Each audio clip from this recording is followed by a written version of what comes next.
What does one do if they have too many days to make up before the beginning of the month of Ramadan? What does one do if they have too many days to make up before the beginning of the month of Ramadan?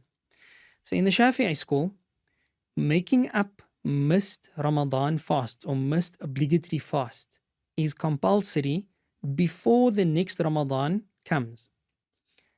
And if you fail to make up your fasts before the next Ramadan comes without a valid excuse, then after that Ramadan, you would still owe the day. But in addition to paying back the day of fasting, you would also owe a fidya, right? A ransom, which is basically feeding one underprivileged person a basic food supply, a basic meal for one day.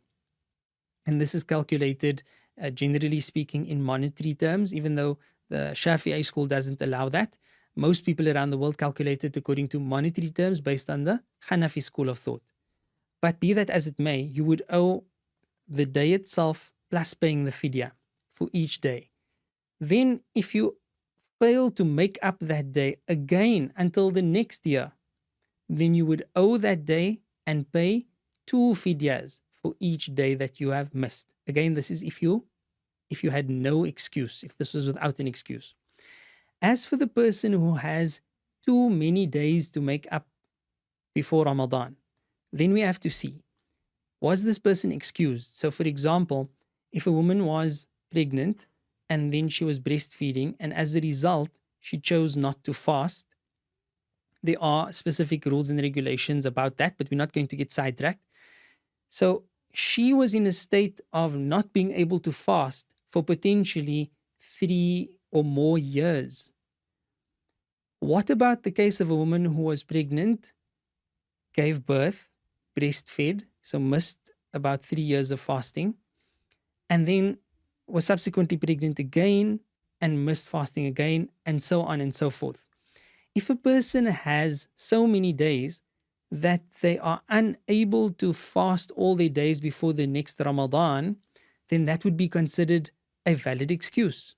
They have to do what they can without causing any bodily harm, without causing any illness or physical, not weakness, but physical deterioration as a result of their fasting. They have to do their best. But beyond that, they shouldn't fast to such a degree that it would actually weaken them, right? That they would become ill. So they are excused. And they would not need to pay any fidya after the Ramadan passes because of the valid excuse that they had. If a woman finds herself, because I use that particular example, if a woman finds herself in a situation whereby she has so many days to pay back and she's constantly, having to pay fidya because of it, there are other schools of thought, like the Hanafi school, for example, that does not strictly request for the person to pay a fidya, instead just to pay back that particular day.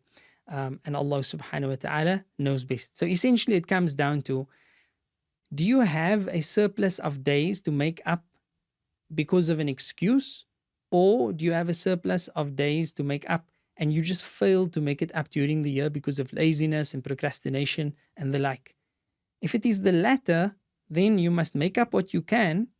And unfortunately, after Ramadan, you would have to make up the day still, and you would owe a fidya for each day that was made, or rather for each day that was neglected. Wallahu subhanahu wa ta'ala a'lam. لا إله إلا الله محمد رسول الله